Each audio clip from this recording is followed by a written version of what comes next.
रसिक मित्रांनो, कैलासवासी राव बहादूर अनंत शिवाजी देसाई टोपीवाले यांच्या स्मरणार्थ जी व्याख्यानमाला आपण या ठिकाणी आयोजित करतो, ह्या व्याख्यानमालेचे 45वे वर्ष आणि या 45व्या वर्षातलं हे दुसरं पुष्प आणि हे दुसरं पुष्प उमटण्यासाठी या ठिकाणी खास साताऱ्याहून श्री प्रसाद चाफेकर या ठिकाणी उपस्थित झालेले आहेत. आपण त्यांचं टाळ्यांच्या गजरात स्वागत करू. आपल्या प्रथेप्रमाणे आपण त्यांचं या ठिकाणी स्वागत करणार आहोत. मी आमच्या संस्थेचे माजी अध्यक्ष, माजी उपाध्यक्ष, ते पूर्वी सामनामध्ये उपसंपादक म्हणून काम करायचे, ते श्री प्रभू जे सध्या मुक्कामाला कुडाळे ते असतात, ते या ठिकाणी उपस्थित आहेत. त्यांना मी इथे विनंती करतो की त्यांनी यावं व्यासपीठावरती आणि आपल्या आजच्या पाहुण्यांचं या ठिकाणी पुष्पगुच्छ आणि सन्मान चिन्ह देऊन स्वागत करावं.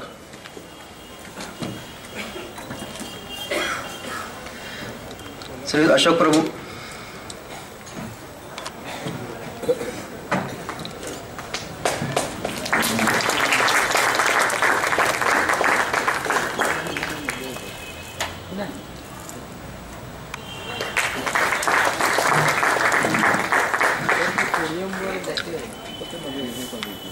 पुढील सूत्र मी सतीश सामंत यांच्याकडे येतो.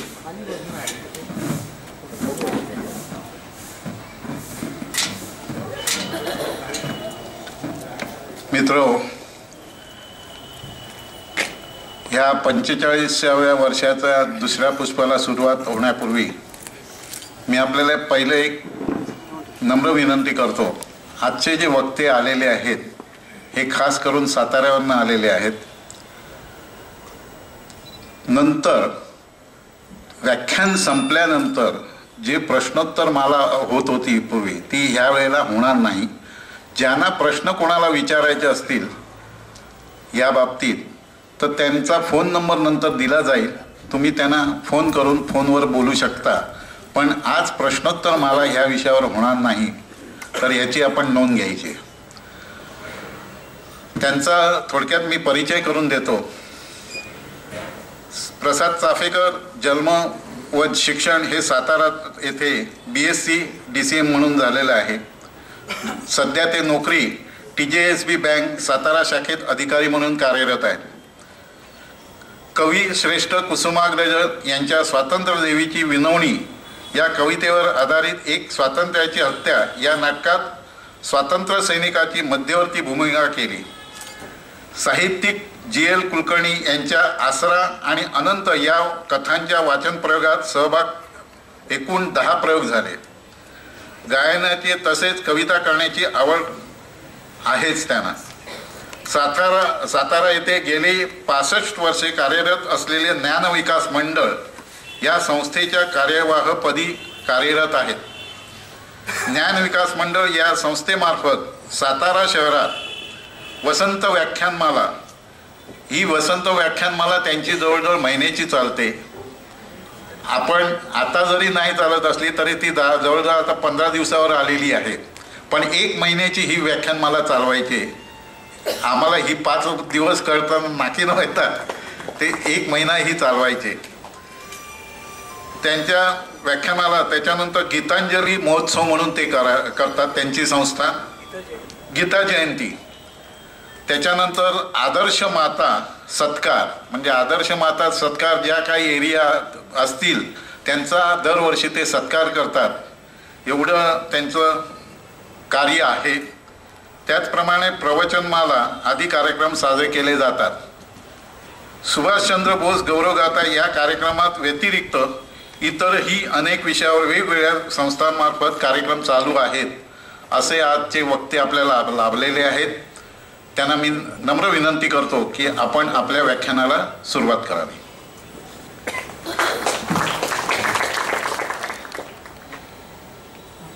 कैलासवासी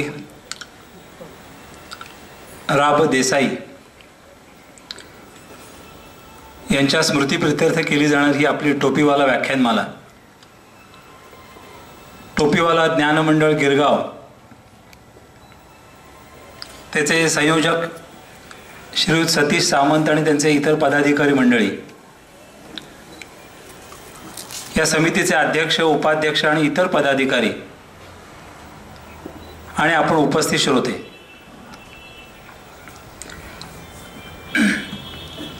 देवी शारदा आणि माता सरस्वतीच्या चरणी लीन होऊन आणि नेताजी सुभाषचंद्र बोस यांना विनम्र अभिवादन करून आजचा आपण कार्यक्रम सुरुवात करूया.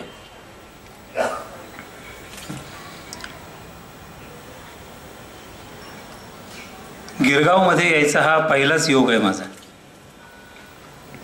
मी गिरगावमध्ये अनेक चाळी आहेत, ब्राह्मण वस्ती जास्त आहे एवढं फक्त ऐकून होतो.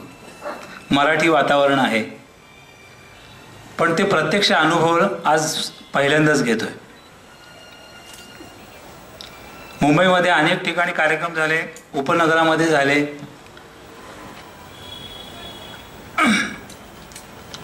परंतु गिरगावमधला हा पहिलाच कार्यक्रम आणि तो देखील प्रथितयश अशी संस्था असलेल्या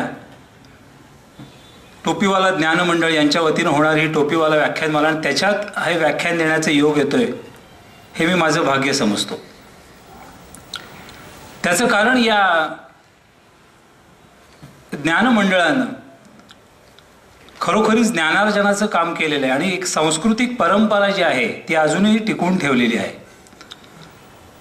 आजकाल व्याख्यानमालांची लांबी आपल्याला माहिती कमी. आमच्याकडे पूर्वी एक महिना व्याख्यानमाला चालायची, किमान 25 दिवस असायची साताऱ्याची वसंत व्याख्यानमाला. म्हणजे माझे वडील ज्यांचं जेव्हा कार्य ते चालू होतं त्यावेळेला. पण आता व्याख्यानमालांच्या लांबी एकंदरीत कमी आल्या, 10 दिवसावर 15 दिवसावर. पुण्याची वसंत व्याख्यानमाला सुद्धा 1 महिना असायची, ती आता 3 आठवड्यावर आली. त्याचं कारण आहे श्रोत्यांची रुची, श्रोत्यांची गोडी ही कमी होत चाललेली. आजकाल कार्यक्रमांना श्रोते मिळणं हे फार कर्मकठीण आहे. म्हणजे श्रोते जो जमा करतो ना त्याला खरोखरीच त्याचा सत्कार केला पाहिजे. हमखास 200 श्रोते आणणारे असे कोणी मंडळी असतील तर त्यांना अगदी सत्कार करून गौरवलं पाहिजे. आणि अशी माणसं त्या संस्थेमध्ये काम करण्यासाठी घेतली पाहिजे की त्यांनी नुसतं सांगायचा अवकाश. 200 माणसं ह्याच्यात येऊन उभी आहेत, म्हणजे खुर्च्यांवर बसलेली. असं जर झालं तर व्याख्यानमालांना चांगले दिवस येतील. एक विनोद सांगितला जातो. एक काव्य संमेलन होतं आणि अनेक कवी त्याच्यामध्ये सहभागी होणार होते. अनेक कवी म्हणजे साधारण 7-8-10 कवी होते. व्यासपीठ असं मोठं तयार केलेलं होतं. संयोजक येऊन बसले होते आणि श्रोत्यांची म्हणजे खाली खुर्च्यांवर तुडुंब गर्दी. आणि ते परीक्षक जे होते ते आले, संयोजकांना विचारलं काय श्रोते आलेत, कवी कुठे आहेत? अहो म्हणले हे सगळे बसले तेच कवी आहेत. म्हणजे बघा तिथं सुद्धा श्रोते नाहीत. ही बदनामी आहे खरं म्हणजे कवींची. पण खऱ्या अर्थानं मी म्हणेन की कुसुमाग्रजांसारखे कवी, मंगेश पाडगावकरांसारखे कवी यांनी कवितेला वजन दिलं, दर्जा दिला. त्यामुळे खरोखरीच त्याला मानाचं स्थान मिळालं पाहिजे. श्रोते फार महत्वाचे आहेत. पण सुदैवानं आपली गर्दी बघितल्यावर आपल्याकडे वक्त्यांच्या ऐवजी श्रोते मोठे आहेत त्याचा आनंद वाटतो मला. श्रोते जास्त संख्येने आहेत याचा खरोखरीच वाखाणण्यासारखी गोष्ट आहे. आणि मुख्यतः महिला वर्ग सुद्धा बऱ्यापैकी संख्येने उपस्थित आहे. त्याचं कारण आजकाल महिला संध्याकाळी तुम्हाला सांगतो 7 ते 9 या वेळेत बाहेर कुठे दिसतच नाहीत अजिबात. तुम्ही कधीही बघा, फक्त पुरुष मंडळी रस्त्याने दिसतील पण महिला वर्ग अजिबात नाही. 7 ते 9 काय त्या मालिकांनी वेळ लावला असेल बघा तुम्ही आता. बरं त्या मालिकेमध्ये कोणती जोडी असेल, तिचं काय म्हणे आज लग्न झालं, उद्या आता काय त्यांना पुढच्या ह्याच्यात 2-3 दिवसांनी एक छोटं मूल होणार आहे, परत त्या मुलाचा वाढदिवस, पुन्हा तो मुलगा मोठा झाला, दुसरी पिढी सुरू झाली. चालूच आहे कारखाना.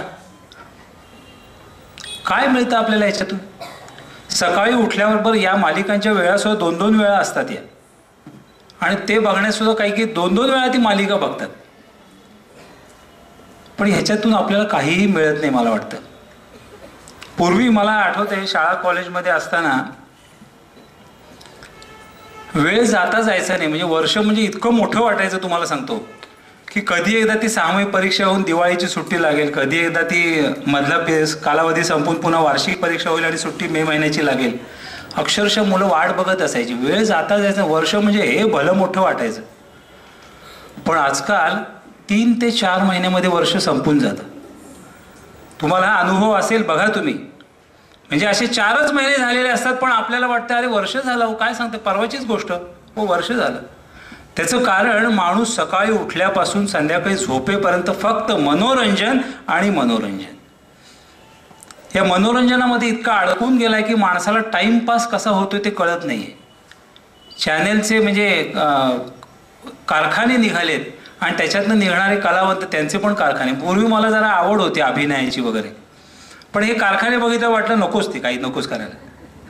त्याच्यातलं ती आवडच गेली निघून की काही त्याला विशेष वैशिष्ट्यपूर्ण नाही. पूर्वी कशी एखादी दुसरी मालिका असायची, त्याच्यातले नट मंडळी सगळ्यांना माहिती असायची. आजकाल शेजारून गेला तरी कोणी कळणार नाही.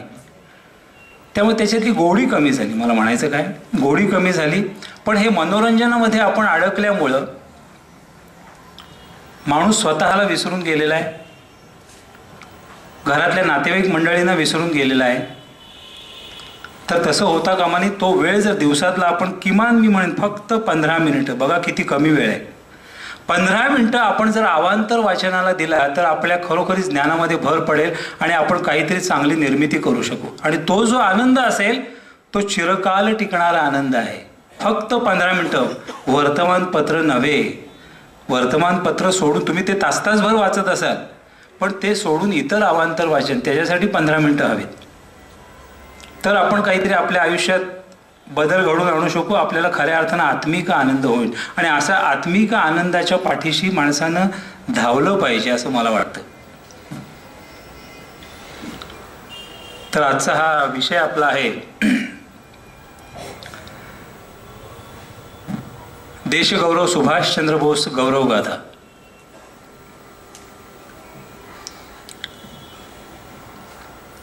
पुन्हा एकदा आपलं मी स्वागत करतो. सुभाष बाबूंची गौरव गाथा सांगण्या अगोदर त्यांची कौटुंबिक पार्श्वभूमी सांगणं फार गरजेचं आहे. सुभाष बाबूंचा जन्म 23 जानेवारी 1897चा, म्हणजे किती जुना काळ आहे बघा. आता परवा 23 जानेवारीला जन्मतिथी होती आणि आज आपला 25 जानेवारीला आपल्याकडे कार्यक्रम होता. किती दुर्मिळ योग आहे बघा. जन्मतिथी नुकतीच झाली आणि आज सुभाष बाबूंवर गौरव गाथाचा कार्यक्रम होतोय. तर त्यांचा जन्म जो हा ओरिसाची राजधानी त्यावेळेची कटकचा जन्म सुभाष बाबूंचा. आताची राजधानी भुवनेश्वर आहे. सुभाष बाबूंचे आजोबा म्हणजे हरनाथ बसू त्यांचं नाव. त्यांना एकूण 4 मुलं होती आणि सुभाष बाबूंचे वडील म्हणजे जानकीनाथ बसू यांना एकूण 14 मुलं होती.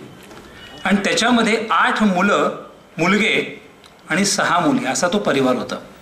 आणि त्याच्यामध्ये सुभाष बाबूंचा क्रमांक 9वा.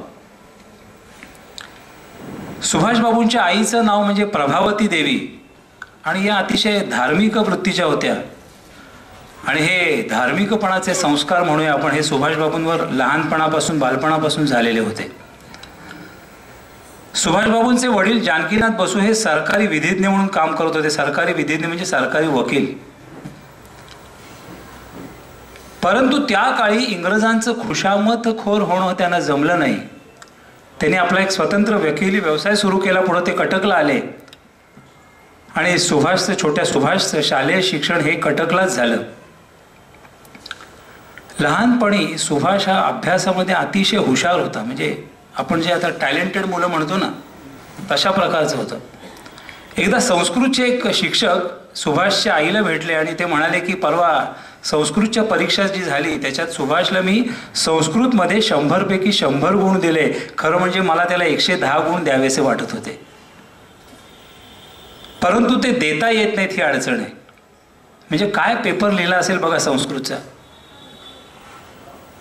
पुढं खुदिराम बोस हा आपल्याला क्रांतिकारक माहिती आहे. त्यानं किंग्सफोर्ड हा जो कलकत्त्याचा चीफ मॅजिस्ट्रेट होता, किंग्सफोर्ड म्हणजे न्यायाधीश, मुख्य न्यायाधीश, त्याच्यावर बॉम्ब हल्ला केला. त्याचं कारण असं होतं, या किंग्सफोर्डनं संध्या, वसुमती, नवशक्ती आणि युगांतर ही 4 वर्तमानपत्र होती. त्याच्या संपादकांना अतिशय कठोर शिक्षा सुनावलेल्या होत्या. आणि या युगांतर या पत्राचं त्याचं कारण, ते शिक्षा सुनावण्याचं कारण म्हणजे त्यांनी इंग्रजांविरुद्ध आपल्या पत्रामध्ये लेखन केलेलं होतं.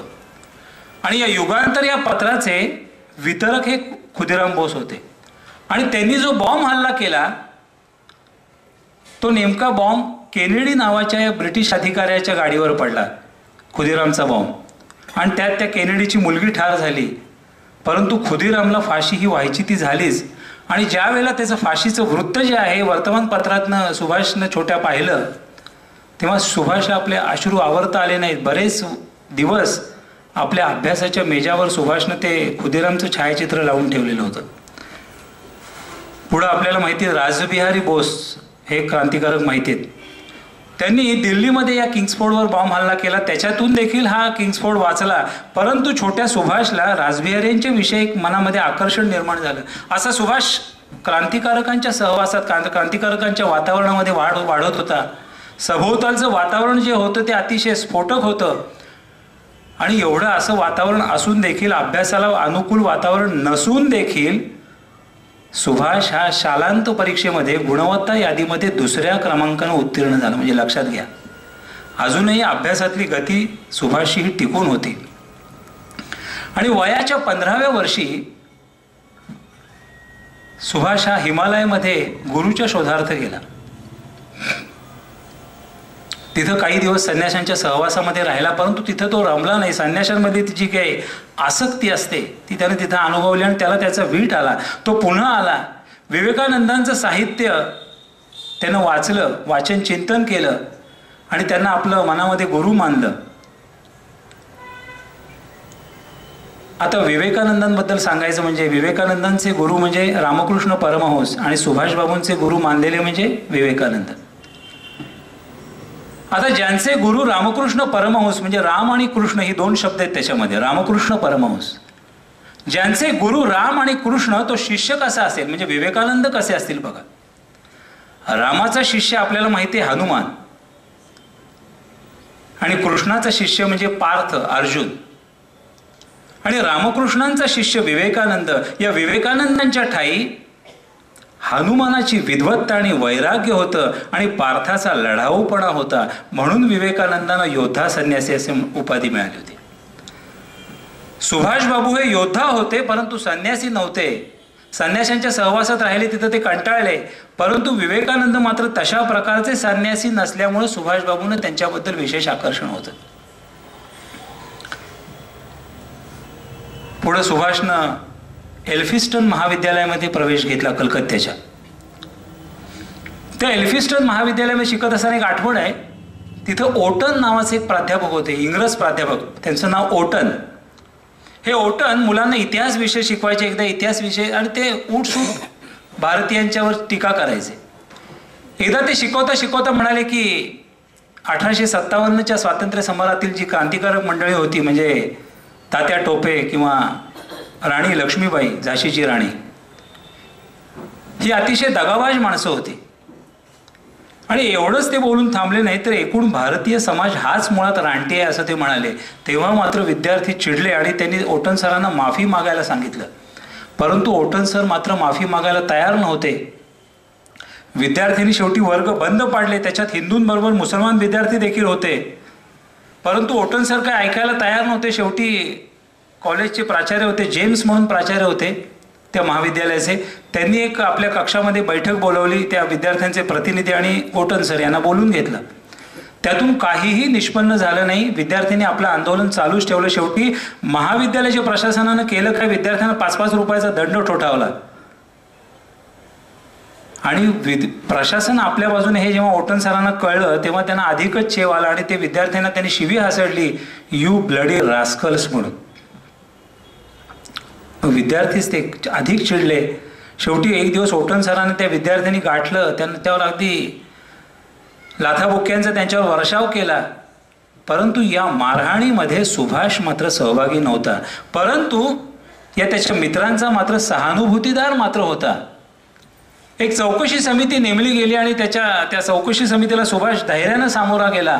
त्यानं सांगितलं की मी ओटन सरांना मी स्वतः मारलं नाही, पण ज्यांनी मारलं त्यांचे चेहरे मला आठवत नाही, परंतु आठवले तरी देखील मी सांगणार नाही आणि मी या मारहाणीचा निषेध देखील करणार नाही. काय बाणेदार उत्तर दिले बघा. म्हणजे आपल्याला माहिती आहे लोकमान्य टिळक खाली लहानपणी शिकत असताना वर्गामध्ये शेंगा कोणी खाल्ल्या, फोलपटं कोणी केली असं शिक्षकांनी विचारलं तेव्हा टिळक आणि तर म्हणले छडी घे. टिळकांना म्हणाले, पण टिळक म्हणाले मी तर काही शेंगा खाल्ल्या नाहीत, मी फोलपटं केली नाहीत, मी काही छडी घेणार. हा जो टिळकांचा बाणेदारपणा होता तोच छोट्या सुभाषनं दाखवलेला होता. आणि शेवटी मग सुभाषचं नाव एल्फिस्टन महाविद्यालयामधून वगळण्यात आलं. पुढं स्कॉटिश महाविद्यालयामध्ये सुभाषनं प्रवेश घेतला आणि स्कॉटिश महाविद्यालयातून 1919 साली सुभाष हा BA या विभागामध्ये तत्वज्ञान हा विषय घेऊन पहिल्या वर्गामध्ये 2ऱ्या क्रमांकानं उत्तीर्ण झाला. आणि मग त्याच्यानंतर BA झाल्यानंतर सुभाषनं ICS व्हावं अशा त्याच्या आईवडिलांची इच्छा होती. आणि त्या काळी तुम्हाला माहिती आहे ICS होणं म्हणजे एक अतिशय मानाचं समजलं जायचं. ICS होणं म्हणजे नोकरीमध्ये उच्चाधिकार मिळवण्यासारखं होतं, आयुष्यात काहीतरी वेगळं काहीतरी मिळवल्यासारखं होतं. सुभाषला मात्र या अधिकार पदामध्ये रस नव्हता. त्यानं विचार केला की जे इंग्रज आपल्या भारतावर इतकी वर्ष राज्य करतायत तो त्यांचा देश इंग्लंड कसा आहे हे तरी जवळून बघावं. म्हणून सुभाषनं ICS होण्याचा निर्णय घेतला आणि ICS होण्यासाठी सुभाष गेला. आणि 1921 मध्ये ICS परीक्षेमध्ये देखील विशेष प्रावीण्यासह अद्वितीय यश संपादन करून सुभाषबाबू जुलै 1921 मध्ये भारतामध्ये परतले. त्यांनी त्या ICS झाल्यानंतर जी नोकरी चालून आली होती तो नोकरीचा बॉन्ड त्यांनी नाकारला आणि स्वातंत्र्याच्या लढ्यामध्ये भाग घेण्यासाठी सुभाषबाबू भारतात आले जुलै 1921. त्यावेळेला त्यांची आई आणि रवींद्रनाथ टागोरांनी त्यांना कळवलं होतं की गांधीजींची भेट घेण्यासाठी सांगितलं होतं. त्यावेळेला गांधीजींचं वास्तव्य मुंबईमध्ये होतं, मणिभवन इथं. त्यांच्या सांगण्यानुसार सुभाषबाबूंनी गांधीजींची भेट घेतली मणिभवन इथं. आणि त्या पहिल्या भेटीमध्ये सुभाषबाबूंनी गांधीजींना स्पष्टपणे ऐकवलं की मुस्कट दाबीशिवाय ब्रिटिश वठणीवर येणार नाहीत. हे पहिल्याच भेटीमध्ये सुभाषबाबूंनी गांधीजींना ऐकवलं.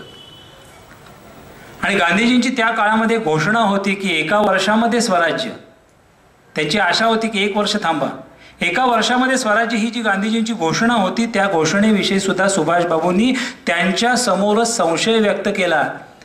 ही भेट सुदैवाने चांगल्या वातावरणात झाली. महात्मा गांधींनी सुभाषबाबूंना बॅरिस्टर चित्तरंजन दास यांची भेट घ्यायला सांगितलं कलकत्त्याला. बॅरिस्टर चित्तरंजन दास म्हणजे त्यांना दास बाबू असं म्हणायचे. आणि त्यांची भेट कलकत्त्याला सुभाषबाबूंनी घेतल्यानंतर सुभाषबाबूंच्या आयुष्याला एक वेगळं वळण लागलं.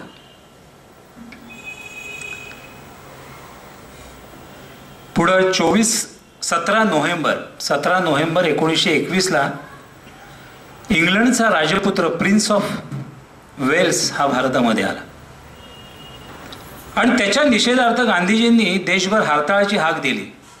आणि याला प्रतिसाद म्हणून सुभाषबाबू आणि त्यांच्या कार्यकर्त्यांनी साथीदारांनी कलकत्ता बंद पडला. आणि हे आंदोलनाचं जे नेतृत्व होतं ते दासबाबूंच्याकडे होतं. आणि या आंदोलनामध्ये दासबाबूंची पत्नी म्हणजे वासंती देवी या देखील सहभागी झालेल्या होत्या. आणि हे वासंती देवी सुभाषबाबूंना एक माते समान होत्या. त्या सुभाषबाबू त्यांना म्हणाले की आपण या आंदोलनामध्ये उतरू नये, निष्कारण आपल्याला तुरुंगात जावं लागेल. तेव्हा वासंती देवी काय सुभाषबाबूंना म्हणाले फार महत्वाचे बघा. वासंती देवी सुभाषबाबूंना म्हणाल्या, सुभाष अरे एक वेळ मी माझा पतीचा निर्णय धुडकावेन सुद्धा, परंतु माझ्या प्रिय नेत्याचा आदेश मला कसा नाकारता येईल. प्रिय नेत्याचा आदेश म्हणजे गांधीजींचा आदेश मला कसा नाकारता येईल. आणि त्या वासंती देवी त्या आंदोलनामध्ये सहभागी झाल्या. त्यांना अटक झाली, काही तासांनी त्यांना सोडलं अर्थात. परंतु त्यांच्या काही तासांच्या अटकेमुळे देखील कलकत्ता आणखीन भडकलं. आणि त्यावेळेला सुभाषबाबूंना गांधीजींची खरी ताकद कळली. सुभाषबाबूंनी एके ठिकाणी म्हटलंय की जे काम व्हायला एखाद्याला 100 वर्ष लागली असती ते गांधीजींनी अक्षरशः 10 वर्षात करून दाखवलं असं एका ठिकाणी म्हटलंय. हा खरोखरीच चमत्कार म्हटला पाहिजे. त्यानंतर सव्वा महिन्यानं म्हणजे 24 डिसेंबर 1921 प्रिन्स ऑफ चार्ल्स इंग्लंडचा राजपुत्र हा भारतामध्ये आला. पुन्हा गांधीजींनी हरताळाची हाक दिली. या चार्ल्स बरोबर एक डिकी माउंट बॅटन नावाचा एक ब्रिटिश अधिकारी आलेला होता. डिकी माउंट बॅटन आता या डी.के. माऊंटबॅटननं सुभाषबाबूंना ह्या भेटीचं निमंत्रण दिलेलं होतं, परंतु यांना दासबाबूंना, परंतु दासबाबू मात्र त्या निमंत्रणाप्रमाणे गेले नाही. तर त्यांनी सुभाषबाबू, आपल्या शिष्य सुभाषबाबू आणि एक किरण शंकर म्हणून होते, या दोघांना त्यांच्या भेटीसाठी पाठवलं. आणि त्या भेटीमध्ये सुभाषबाबूंनी डी.के. माऊंटबॅटनला स्पष्टपणे काय ऐकवलं बघा, की इंग्लंडसाठी एक न्याय व्यवस्था आणि भारतासाठी अन्याय व्यवस्था हे चालणार नाही. आम्हाला मुक्त स्वतंत्र इंग्लंडप्रमाणे संसद हवी, मुक्त आणि स्वतंत्र असली पाहिजे ती संसद. आम्हाला कोणमारा असह्य होतो, प्रसंगी तो करवणारा इंग्रज साम्राज्याचा गाडा आम्ही उखडून फेकून देऊ. आज आम्ही गांधीजींच्या मार्गाने चाललो आहोत, परंतु काही काळच आम्ही त्या मार्गाच्या परिणामांची वाट पाहू, प्रसंगी वेगळा मार्ग अंगीकारू. आता हा सुभाषबाबूंचा वेगळा मार्ग होता, हा काय ब्रिटिश साम्राज्यशाहीला समजत नव्हता असं नाहीये. तो टेगार्ट म्हणून जो पोलीस आयुक्त होता कलकत्त्याचा, हा अक्षरशः सापळा रचला होता त्यानं सुभाषबाबूंसाठी. कलकत्त्याचं गुप्तहेर खातं हे सुभाषबाबूंच्यावर 24 तास नजर ठेवून होतं, म्हणजे सुभाषबाबूंना कधीही अटक होईल अशी स्थिती होती. आणि मग पुढे 1922 मध्ये चौरी चौराची घटना घडली. उत्तर प्रदेशमध्ये गोरखपूर जिल्ह्यामध्ये चौरी चौरा हे गाव आपल्याला माहिती असेल, ऐकून असाल. तर तिथं खिलाफत चळवळीतले कार्यकर्ते आणि काँग्रेस कार्यकर्ते यांनी संयुक्तपणे एक मोर्चा काढला. हा मोर्चा ब्रिटिश पोलिसांनी अडवला. त्यावेळेला या मोर्चेकऱ्यांनी त्यांच्यावर हल्ला केला आणि त्याला त्यांनी प्रत्युत्तर कसं द्यावं तर त्यांच्यावर गोळीबार केला. शेवटी या मोर्चेकऱ्यांनी त्या ब्रिटिश आरक्षींचा पाठलाग केला. त्या आरक्षींनी एका आरक्षी ठाण्याचा म्हणजे पोलीस ठाण्याचा आश्रय घेतला आणि त्या पोलीस ठाण्यालाच यांनी आग लावून टाकली मोर्चेकऱ्यांनी. आणि त्यामध्ये 22 आरक्षी जळून खाक झाले. आणि हा हिंसाचार, गांधींना हिंसाचार आपल्याला मान्य नव्हता, ते हिंसाचाराच्या विरोधी होते. आणि या हिंसाचाराच्या निषेधार्थ गांधीजींनी असहकार आंदोलन मागे घेतलं. अर्थात सुभाषबाबूंचा ह्याला काही पाठिंबा नव्हता, परंतु सुभाषबाबूंचं म्हणणं असं होतं की कधी कधी अशा घटना घडतातच, पण तेवढ्यासाठी गांधीजींनी असहकार आंदोलन मागे घ्यायचं काही कारण नाहीये. आणि परिणाम तुम्हाला सांगतो असा झाला की गांधीजींनी जे असहकार आंदोलन मागे घेतलं त्यामुळं तरुणांच्या मध्ये, त्यावेळेचे जे तरुण होते तरुणांच्या मध्ये गांधीजींची लोकप्रियता ओसरली. आणि त्याचा फायदा घेऊन ब्रिटिश शासनानं गांधीजींना तुरुंगात पाठवलं. आणि मग 1922 मध्ये गांधीजींच्या अनुपस्थितीमध्ये गयेला काँग्रेसचं अधिवेशन झालं, बिहारमधील गया या ठिकाणी.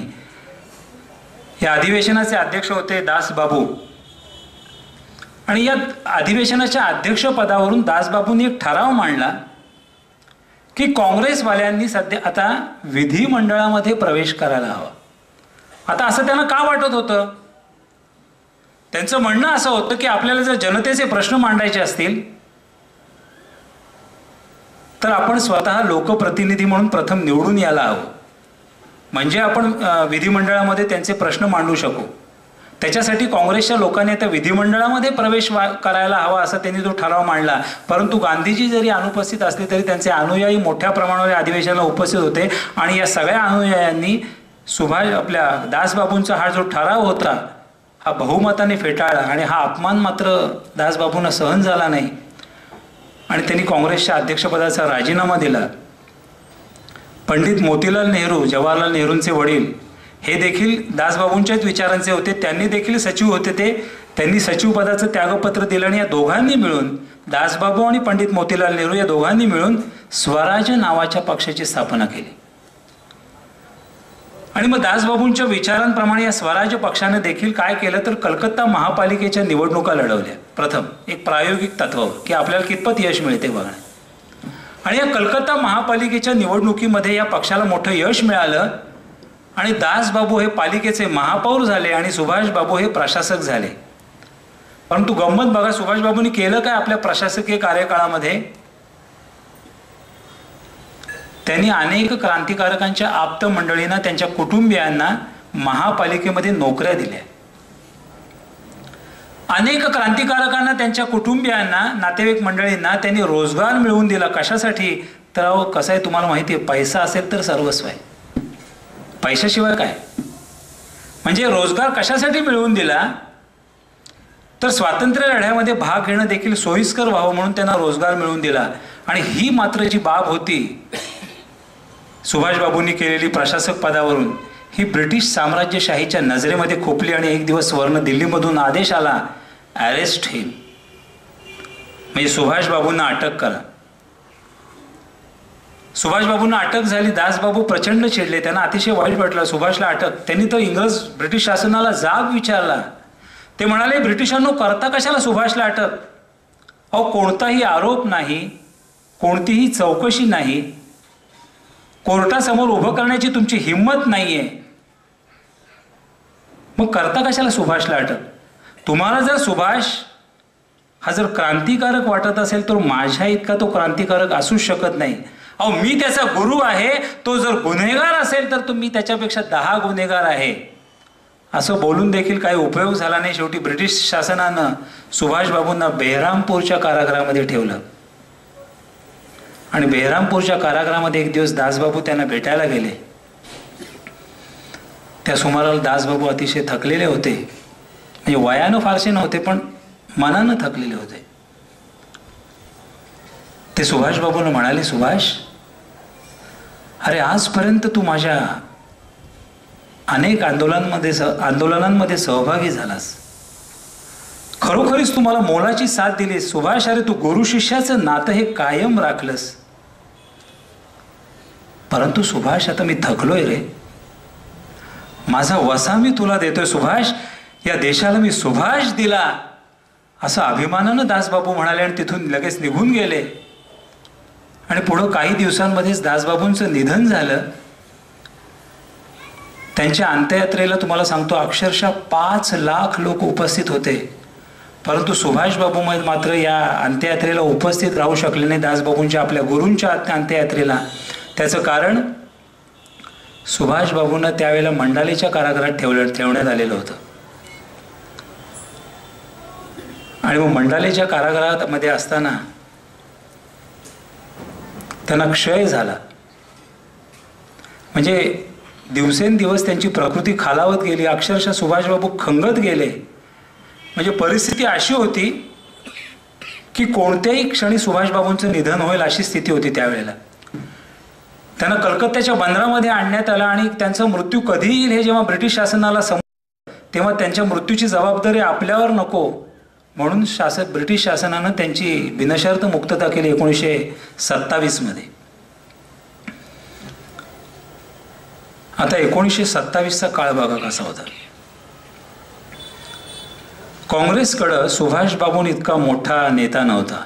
महात्मा गांधी होते, परंतु ते त्यावेळेला राजकारणापासून थोडे गांधीजी दूर राहिलेले होते. परंतु ही जी उणीव आहे गांधीजींची ही सुभाषबाबूंनी भरून काढली.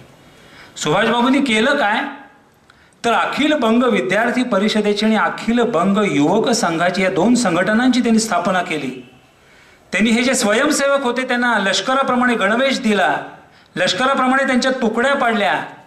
कुणाला लेफ्टनंटचा, कुणाला मेजरचा, कुणाला कॅप्टनचा, कुणाला कर्नलचा, असे वेगवेगळे किताब दिले. एक प्रकारे त्यांनी संघटनाच बांधली. म्हणजे बघा आझाद हिंद सेनेचे ही सुरुवात होती. कुठंतरी हे बाळकडू मिळालेलं होतं त्यांना. एक प्रकारे त्यांनी एक मोठी संघटना उभी केली. कशासाठी तर भारताच्या स्वातंत्र्यासाठी. त्याचं कारण त्यांना लोकमान्य टिळकांचे भाषणात शब्द सुभाषबाबूंना आठवत होते. लोकमान्य टिळक 1919 मध्ये झालेल्या आपल्या भाषणामध्ये असं म्हणालेले होते की भारताच्या स्वातंत्र्य प्राप्तीशिवाय दुसरं कोणतंही कार्य मोलाचं नाही. टिळक काय म्हणाले होते बघा, भारताच्या स्वातंत्र्य प्राप्तीशिवाय दुसरं कोणतंही कार्य मोलाचं नाही. भारताची स्वातंत्र्य प्राप्ती हेच एक पुण्यकर्म सर्वांनी एकत्र येऊन साध्य करायला हवं. आणि हे जे टिळकांनी भाषण, हे टिळकांचे शब्द सुभाषबाबूंना आठवत होते आणि ती प्रेरणा त्यांनी टिळकांकडून घेतली होती. आणि त्या 1919 साली जेव्हा टिळकांचे भाषण झालं त्याच सुमाराला एक तरुण भारताच्या राजकारणामध्ये आला. त्यानं भारताच्या राजकारणामध्ये प्रवेश केला. तो तरुण म्हणजे पंडित जवाहरलाल नेहरू. पंडित जवाहरलाल नेहरू आणि सुभाषबाबू ही जोडगोळी साधारण 4-5 वर्ष एकत्र होते. परंतु नंतर पंडित जवाहरलाल नेहरू हे गांधीजींच्या मार्गाने गेले आणि सुभाषबाबूंचा मार्ग वेगळा झाला. हे प्रथम जे दिसले ते 1927 साली सायमन गो बॅक जे आंदोलन झालं त्या आंदोलनामध्ये हे दोघं जण प्रथम दिसले. पुढे 1928 साली कलकत्त्याचं अधिवेशन झालं, कलकत्त्याला काँग्रेसचं अधिवेशन, आणि गांधीजींची जी घोषणा होती 1 वर्षामध्ये स्वराज्य, या घोषणेचा पाठपुरावा जो होता तो या कलकत्त्याच्या अधिवेशनातला. या अधिवेशनामध्ये गांधीजींनी काँग्रेसला 1 वर्ष वाट पाहण्याचं आवाहन केलं. पण ही जेव्हा सूचना गांधीजींनी मांडली, ही सूचना मात्र सुभाषबाबूंना आणि जवाहरलाल नेहरूंना मान्य नव्हती. सुभाषबाबूंनी लगेच एक उपसूचना मांडली की आत्ताच्या आत्ता स्वातंत्र्य. गांधीजींच्या पुढं बोलणं म्हणजे काही साधी सोपी गोष्ट नव्हती. आत्ताच्या आत्ता स्वातंत्र्य अशी सुभाषबाबूंनी उपसूचना मांडली. परंतु ही उपसूचना 973 विरुद्ध 1350 मतांनी फेटाळण्यात आली. परंतु एक लक्षात घ्या, 973 काँग्रेसची मंडळी ही सुभाषबाबूंच्या बाजूची होती हे विसरून चालणार नाही. आणि त्यामुळं सुभाषबाबूंचा गांधी विरोधी जो गट होता तो हळूहळू सक्रिय होऊ लागला. पुढे 1929 मध्ये लाहोरचं अधिवेशन झालं आणि त्याचे अध्यक्ष होते पंडित जवाहरलाल नेहरू. आणि या अधिवेशनामध्ये पंडित जवाहरलाल नेहरूंनी मात्र एक चांगली गोष्ट केली, तो म्हणजे संपूर्ण स्वातंत्र्याचा ठराव मांडला. आणि पंडित जवाहरलाल नेहरूंनी आपले वडील पंडित मोतीलाल नेहरू आणि गांधीजींच्या विरोधात जाऊन हा ठराव मांडला. हे फार महत्व आहे, हे महत्वाचं धैर्य दाखवलं त्यांनी.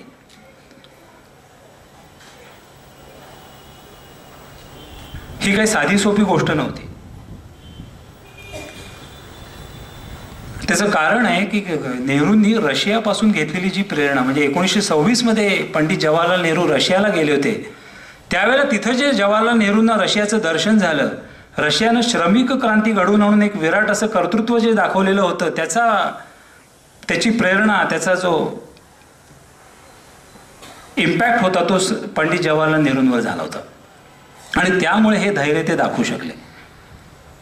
पुढे 1930 मध्ये गांधीजींचं सविनय कायदेभंगाचं आंदोलन झालं. त्या आंदोलनामध्ये सुभाषबाबू सहभागी झाले अर्थातच. आणि सुभाषबाबू 1930 मध्ये कलकत्ता महापालिकेचे महापौर म्हणून निवडून आलेले होते. आणि झालं काय, कलकत्ता महापालिकेचे सुभाषबाबू महापौर असताना देखील त्या सविनय कायदेभंगाच्या मिरवणुकीचं त्यांनी नेतृत्व केलं. आता आपल्याला माहिती आहे की सरकारी कर्मचारी जे असतात हे राजकारणामध्ये भाग घेऊ शकत नाहीत, असा एक नियम असतो. आणि सुभाषबाबू हे पालिकेचे महापौर असून देखील त्या सविनय कायदेभंगाच्या मिरवणुकीमध्ये ते सहभागी झाले. साहजिकच त्यांना अटक झाली आणि पुढे 1.5 वर्षांनी त्यांची 1931 मध्ये सुटका झाली. पुन्हा 1932ला सुभाषबाबूंना अटक झाली आणि त्यांना मद्रासच्या कारागृहामध्ये पाठवण्यात आलं. आणि पुन्हा मद्रासच्या कारागृहामध्ये सुभाषबाबूंना पूर्वी मंडालेसारखाच क्षय झाला. त्यांची प्रकृती परत तिथे बिघडली. एक डॉक्टरांचं पथक बोलावलं गेलं.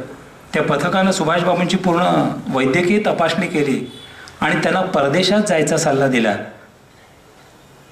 अर्थात सुभाषबाबूंनी तो सल्ला मानला आणि 1933 साली 23 फेब्रुवारी 1933ला सुभाषबाबू गंजे नावाच्या जहाजानं स्वित्झर्लंडला रवाना झाले, युरोपमध्ये गेले. 1934 मध्ये त्यांच्या सहवासामध्ये एक ऑस्ट्रेलियन तरुणी आली. ऑस्ट्रियन तरुणी, तिचं नाव एमिली नावाची ती तरुणी होती.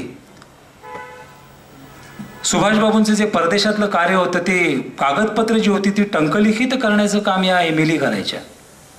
आणि त्याच्यामुळे दोघांचा सहवास वाढला, सहवासाचं प्रेमामध्ये रूपांतर झालं आणि पुढे त्यांचा विवाह झाला.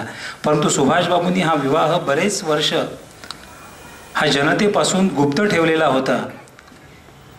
पुढं त्यांना 1942 मध्ये त्यांना दोघांना मुलगी झाली. एक तिचं नाव अनिता असं ठेवलं होतं. आणि 1943 मध्ये जेव्हा जर्मनीहून जपानला सुभाषबाबू पाणबुडीतनं गेले त्यावेळेला त्यांनी आपले 2 क्रमांकाचे भाऊ म्हणजे शरद बाबू त्यांचं नाव, त्यांना लिहिलेलं जे पत्र होतं त्याच्यामध्ये त्यांनी आपला विवाह झाल्याचं प्रथम उघड केलं. आणि त्यावेळेला जनतेला ही बाब समजली. तर 33 ते 36 अशी 3 वर्ष सुभाषबाबू युरोपमध्ये होते. आणि मध्ये एकदा फक्त वडील त्यांचे जानकीनाथ बसू जेव्हा गेले त्यावेळेला त्यांचं श्राद्ध कर्म करण्यासाठी ते एकदा येऊन गेले आणि परत युरोपमध्ये परत गेले. पुढे 1934 साली इंडियन स्ट्रगल नावाचा सुभाषबाबूंनी ग्रंथ लिहिला. आता हा इंडियन स्ट्रगल काय होता बघा. सुभाषबाबूंना एक युरोपमधली काही व्यक्तिमत्व होती, यांचा एक विशेष अभिमान होता, त्यांची ती आवडती व्यक्तिमत्व होती. त्याच्यामध्ये एक इटलीचा मुसोलिनी होता, जर्मनीचा ॲडॉल्फ हिटलर होता, त्याचप्रमाणे केमाल पाशा नावाचा एक तुर्की होता, तुर्कस्तानचा केमाल पाशा. आता या केमाल पाशा कोण होता? यानं मुस्लिम मानसिकतेमध्ये जो बदल घडवून आणला होता ह्याचा जेवढा स्वातंत्र्यवीर सावरकरांना अभिमान होता, त्याचप्रमाणे सुभाषबाबूंना देखील त्यांचा अभिमान होता. या केमाल पाशानं तुर्कस्तानमध्ये ज्या मुस्लिम महिला होत्या या बुरख्यामध्ये अडकलेल्या, आता सुद्धा आपण बुरख्यातल्या महिला बघतो पण तेव्हा प्रमाण जास्त होतं, त्या बुरख्यामध्ये अडकलेल्या महिलांना त्यांनी शिक्षण दिलं. तिथले जे कायदे होते ते कायद्यामध्ये बदल केला, म्हणजे अनेक त्यांचे तर्काच्या आधारावर कायद्यांचं म्हणजे न्यायनिवाडा तर्काच्या आधारे केला जाऊ लागला. अभ्यासपूर्ण रीतीने तिथला न्यायनिवाडा होऊ लागला या केमाल पाशामुळं. म्हणजे अशा प्रकारे त्यानं जो मुस्लिम मानसिकतेमध्ये त्यावेळेला बदल घडवून आणला याचा सुभाषबाबूंना अभिमान होता. आणि त्याच्यासाठी या केमाल पाशाला हुकुमशाहीचा देखील तिथं वापर करावा लागला. आणि या हुकुमशाहीचं काही प्रमाणामध्ये समर्थन सुभाषबाबूंनी आपल्या इंडियन स्ट्रगल नावाच्या ग्रंथामध्ये केलं. या इंडियन स्ट्रगलमध्ये एका ठिकाणी ते भारताच्या भवितव्याविषयी सुभाषबाबू लिहितात. काय म्हणतात बघा. भारताचं भवितव्य हे त्या पक्षावर निर्भर आहे ज्या पक्षापाशी निशंक तत्वज्ञान आणि कृतीची योजना आहे. भारताचं भवितव्य त्या पक्षाशी निगडीत आहे जो पक्ष स्वातंत्र्यासाठी लढतो, स्वातंत्र्याच्या प्राप्तीनंतर जगाच्या पुनर्बांधणीसाठी ज्याच्याकडं काही विशिष्ट योजना आहेत, जो पक्ष भारताचं इतरांपासून वेगळेपण दूर करेल. आता हे वेगळेपण काय होतं? भारत हा तर इंग्रजांच्या गुलामगिरीमध्ये वाढत होता, हेच तर वेगळेपण होतं. हे वेगळेपण इतरांच्या देशांपासून भारत जो पक्ष वेगळं करेल आणि भारताला जगातील इतर देशांसोबत जोडेल, त्या पक्षावर भारताचं भवितव्य अवलंबून आहे. थोडक्यात सांगायचं तर भारताचं भवितव्य हे मानवतेच्या भवितव्यावर अवलंबून आहे. असा हा इंडियन स्ट्रगल. 1933 ते 36 या 3 वर्षाच्या वास्तव्यानंतर तिथं त्यांचं भारताच्या स्वातंत्र्य लढ्याच्या दृष्टीने त्यांनी हालचाली केल्या. आणि 1936 मध्ये सुभाषबाबू भारतात परतले, मुंबईला आले. परंतु त्यांचं ब्रिटिश शासनानं त्यांचं अटकेनं स्वागत केलं. त्यांना आर्थर रोड या कारागृहामध्ये डांबण्यात आलं. परंतु जनता ही सुभाषबाबूंच्या बाजूची होती. राजकीय कार्यकर्ते यांचा एक सुभाषबाबूंना पाठिंबा होता, प्रसारमाध्यमांचा होता, वृत्तपत्रांचा. आणि या सगळ्यांच्या दबावामुळे शेवटी ब्रिटिश शासनाने त्यांची 1937 मध्ये मुक्तता केली. आता 1937 काळ. आपल्याला माहिती आहे सुभाषबाबू आणि गांधीजींचा मार्ग हे अतिशय भिन्न प्रकारचे होते. गांधीजींचा मार्ग हा शांतीचा, परंतु सुभाषबाबूंचा मार्ग हा मात्र क्रांतीचा होता. परंतु त्याच गांधीजी त्या 37 मध्ये बंगालच्या दौऱ्यावर होते. सुभाषबाबूंचं बंगालच्या दौऱ्यावर असताना एका कार्यक्रमाच्या वेळेला ते सरदार वल्लभभाई पटेलांना गांधीजी काय म्हणाले बघा. सरदार वल्लभभाई पटेल हे गुजराती, गांधीजी गुजराती, आणि गुजराती भाषेतूनच त्यांनी पटेलांशी संवाद साधला. ते म्हणाले, गांधीजी म्हणाले, सरदार तुम्हाला असं नाही वाटत की सुभाषनं आजवर उपसलेले कष्ट आणि त्यानं त्यागानं जे मिळवलेलं धन आहे हे त्याच्याच पदरी टाकायची वेळ आली आहे? खरं सांगू सरदार, अहो आजपर्यंत सुभाष किमान 2 वेळा काँग्रेसचा अध्यक्ष व्हायला हवा होता.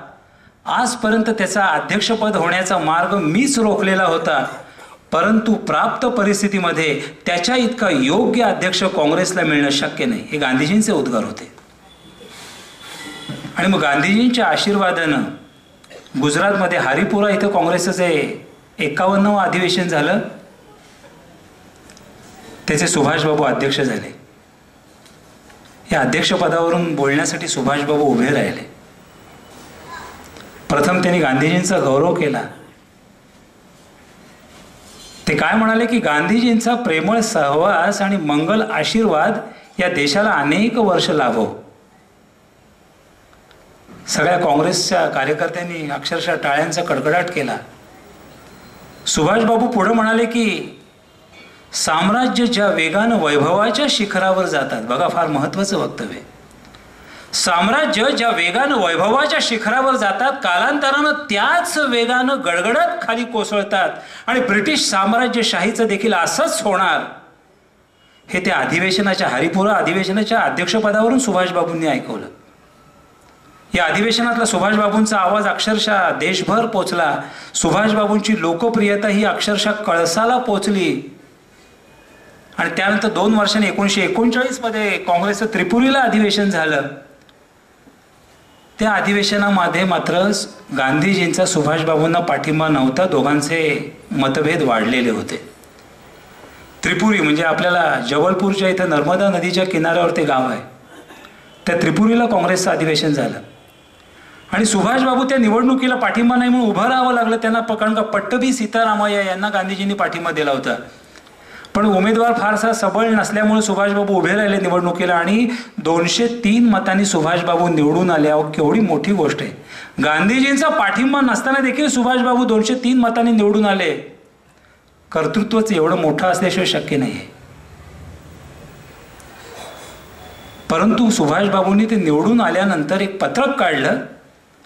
त्या पत्रकामध्ये त्यांनी असं म्हटलं की हा काही आनंदाचा प्रसंग नसून हा आत्मसंशोधनाचा दिवस आहे. त्याचं कारण असं होतं की ज्या वेळेला हे निवडून जेव्हा आलेले कळलं सुभाषबाबू, तेव्हा गांधीजींच्या पंखाखालचे जे काँग्रेसवाले होते ते म्हणजे सरदार वल्लभभाई पटेल, डॉक्टर राजेंद्र प्रसाद, सरोजिनी देवी नायडू, त्याच्यानंतर जमनालाल बजाज होते, मौलाना आझाद होते, असे एकूण अजून काही जण होते. असे 12 सदस्यांनी काँग्रेसच्या कार्यकारिणी सदस्यत्वाचा राजीनामा दिला आणि सुभाषबाबूंचं अशा प्रकारे स्वागत केलं. सुभाषबाबूंना त्या दिवशी 104 ताप होता. त्या अधिवेशनाच्या दिवशी सुभाषबाबूंनी त्यांना अक्षरशः त्या स्ट्रेचरवरनं त्या सभास्थानी आणण्यात आलं. त्यांनी आपलं भाषण सुभाषबाबूंनी लिहून ठेवलं होतं. त्याच्यामध्ये आंतरराष्ट्रीय मुद्दे जे आहेत त्याच्यावर त्यांनी सोव्हिएत रशियाची बाजू घेतली आणि देशपातळीवर मात्र सत्याग्रह आणि सविनय कायदेभंग या गांधी तत्वांचं त्यांनी समर्थन केलं. एवढं असून देखील काँग्रेसवाले सुभाषबाबूंना घेरतच होते आणि त्या अधिवेशनामध्ये 2 गट पडले, डावे आणि उजवे असे. आणि मग शेवटी सुभाषबाबूंनी त्या काँग्रेसच्या अध्यक्षपदाचा राजीनामा दिला 29 एप्रिल 1939 रोजी. 29 एप्रिल 1939ला त्यांनी त्रिपुरी काँग्रेसच्या अधिवेशनाचा राजीनामा दिला आणि यानंतर मात्र सुभाषबाबूंच्या आयुष्याचा तेजस्वी उत्तरार्ध सुरू झाला. 29 एप्रिल 1939 राजीनाम्याचे दिवस आणि बरोबर 4च दिवसांनी म्हणजे 3 मे 1939ला त्यांनी फॉरवर्ड ब्लॉकची स्थापना केली. आपल्याला हा फॉरवर्ड ब्लॉक पक्ष माहिती आहे बंगालमधला. आता त्याचं फारसं अस्तित्व नाही आहे, परंतु काही काळामध्ये होतं. तर काँग्रेस अंतर्गत या फॉरवर्ड ब्लॉकची सुभाषबाबूंनी 3 मे रोजी स्थापना केली आणि यानंतर साधारण 4 महिन्यांनी सप्टेंबर 1939ला दुसरं महायुद्ध सुरू झालं. आता या दुसऱ्या महायुद्धाच्या दरम्यान स्वातंत्र्यवीर सावरकरांचं एक त्यावेळेला अभियान चालू होतं. ते म्हणजे सावरकर तरुणांना सांगत होते की सैन्यामध्ये प्रवेश करा, सैन्यामध्ये भरती व्हा. त्याचं कारण असं होतं की सावरकरांना असं वाटत होतं की आपल्याला जर भारताला बलशाली करायचं असेल तर प्रत्येक तरुणानं सैनिकी प्रशिक्षण घेणं गरजेचं आहे. आणि त्याच्यासाठी तरुणांना आवाहन करतोय सावरकर की सैन्यामध्ये भरती व्हा. आणि हे अभियान काय हे जाणून घेण्यासाठी सुभाषबाबूंनी गांधीजींची भेट घ्यायचं ठरवलं आणि मुंबईला स्वातंत्र्यवीर सावरकरांची त्यांनी सावरकर सदनामध्ये 22 जून 1940 रोजी भेट घेतली. त्या भेटीमध्ये काय संवाद झाला बघा. त्यावेळेला सुभाषबाबू कलकत्त्यामध्ये एक हॉलवेल नावाचा एक अधिकारी होता, ब्रिटिश अधिकारी. हा अतिशय दुष्ट आणि निर्दयी होऊन गेला होता, म्हणजे तो मेला होता. पण त्या हॉलवेलचा एक पुतळा जो होता कलकत्त्यामधला तो उखडून टाकण्याच्या आंदोलनामध्ये सुभाषबाबू सहभागी झाले होते आणि हे स्वातंत्र्यवीर सावरकरांना त्यांच्या भेटीमध्ये आठवलं आणि ते म्हणाले की सुभाषजी, हॉलवेल सारख्या ब्रिटिश अधिकाऱ्याचा निर्जीव पुतळ्याला उखडण्याच्या आंदोलनामध्ये तुम्ही सहभागी होऊन निष्कारण तुमचा वेळ आणि शक्ती खर्च करताय. तेव्हा सुभाषबाबू म्हणाले सावरकरांना की अहो, काहीही करून जनतेमध्ये ब्रिटिश साम्राज्यशाहीच्या विरोधी क्षोभ चेतवायला नको का? तेव्हा सावरकर म्हणाले की अहो, ब्रिटिश राज्यकर्ते इथं साक्षात नांदत असताना मेलेल्या दुष्ट ब्रिटिश अधिकाऱ्याचा निर्जीव पुतळा उखडून काय साधणार आहात? तेव्हा सुभाषबाबू त्यांना म्हणाले की आपण मग इंग्रजांच्या बाजूने जे सैनिकीकरणाचा प्रचार करतायत ते कसं काय? तेव्हा स्वातंत्र्यवीर सावरकर त्यांना म्हणाले की सुभाषजी, पहिल्या महायुद्धामध्ये जर्मनीच्या हाती जे हिंदी सैनिक पडले त्यांच्यामधूनच क्रांती सैन्य निर्माण झालं हे विसरू नका. आणि पहिल्या महायुद्धाप्रमाणेच दुसऱ्या महायुद्धात देखील घडू शकतं. मला हे रासबिहारींचं पत्र परवा आलेलं ते बघा. आणि सावरकरांना रासबिहारी बोसांचं पत्र आलं होतं जपानहून. ते सावरकरांनी सुभाषबाबूंना दाखवलं की हे पत्र पहा. त्या पत्रामध्ये रासबिहारींनी असं म्हटलं होतं की पहिल्या महायुद्धाप्रमाणेच दुसऱ्या महायुद्धात देखील जर्मनी हा जपान आणि इटली यांच्याबरोबर संधी करेल. त्यांचाच पैसा, त्यांचीच शस्त्रास्त्र, त्यांचे सेनापती या सगळ्यांच्या साह्यानं आपलं हिंदी क्रांती सैन्य निर्माण केलं जात आहे. आणि तिकडं भारतात देखील सज्ज राहा असं रासबिहारी बोसांनी सावरकरांनी लिहिलेल्या पत्रात लिहिलं होतं. आणि हे जेव्हा सावरकरांनी सुभाषबाबूंना पत्र दाखवलं तेव्हा सुभाषबाबूंना सावरकरांचं म्हणणं पटलं. सावरकर सुभाषबाबूंना म्हणाले, सुभाषजी, ज्याप्रमाणे रासबिहारी बोस यांच्यासारखे क्रांतिकारक इंग्रजांना हुलकावणी देऊन भारतातून निसटून गेले त्याप्रमाणे तुम्ही देखील सुभाषजी करू शकाल. आणि तिकडं मग परदेशामध्ये जाऊन सहस्रावधी हिंदी सैनिकांचं नेतृत्व, पुढारीपण पत्करून भारताचं संपूर्ण स्वातंत्र्य घोषित करा. आणि असा कोणीतरी धाडसी निर्णय घेतल्याशिवाय आपल्या भारताला स्वातंत्र्य मिळणं शक्य नाही सुभाषजी. आणि हा निर्णय सुभाषजी तुम्ही नक्की घेऊ शकाल असं सावरकरांनी त्यांना सांगितलं. सुभाषबाबूंनी तो सावरकरांचा सल्ला लक्षात ठेवला. सावरकरांनी त्यांना शिवचरित्र भेट म्हणून दिलं. पुढं कलकत्त्याला गेले ते, परंतु पक्षाची गरज म्हणून त्यांना नाईलाजास्तव त्या आंदोलनामध्ये सहभागी व्हावं लागलं, हॉलवेलचा पुतळा उखडण्याच्या आंदोलनात. आणि शेवटी व्हायचं तेच झालं. ब्रिटिश साम्राज्यशाहीनं त्यांना अटक केली आणि 5 डिसेंबर 1940ला त्यांना सोडलं. परंतु पूर्ण सोडलं नाही, तर त्यांना त्यांच्या कलकत्त्याच्या राहत्या घरामध्ये स्थानबद्ध करण्यात आलं सुभाषबाबूंना. आणि या स्थानबद्धतेमध्ये सुभाषबाबूंनी 40 दिवस काढले. 40 दिवस. त्या 40 दिवसामध्ये भारतातून पलायन करण्याची एक महत्त्वपूर्ण योजना सुभाषबाबूंनी आखली. साधारण जायच्या अगोदर 2 दिवस अगोदर त्यांनी आपल्या कुटुंबियांसमोर एकत्र भोजन घेतलं. आणि 16 जानेवारी 1941ला सुभाषबाबूंनी आपल्या कलकत्त्याच्या राहत्या घरातून रात्री 1:30 वाजता यशस्वीपणे पलायन केलं. त्यांचे थोरले बंधू शरदबाबूंचा मुलगा शिशिर म्हणून होता, हा त्यांना काही अंतरावर आपल्या गाडीतून सोडायला गेला. प्रथम ते धनबादला गेले, तिथून आसाममधील गोमोह या ठिकाणी गेले आणि तिथून दिल्ली कालका मेलनं ते पेशावरला गेले आणि पेशावरहून काबूल असा तो प्रवास झाला.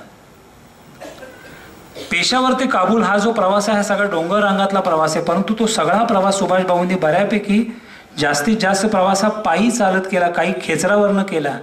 आणि ते काबूलला पोचले आणि तिथल्या इटालियन वकिलातीशी त्यांनी संपर्क साधला आणि इटालियन पासपोर्टवर ओर्लेंडो मुजाटो हे नाव धारण सुभाषबाबूंनी केलं आणि ते रशियाला गेले प्रथम. त्याचं कारण त्यांना मार्क्सवादाबद्दल अभिमान होता.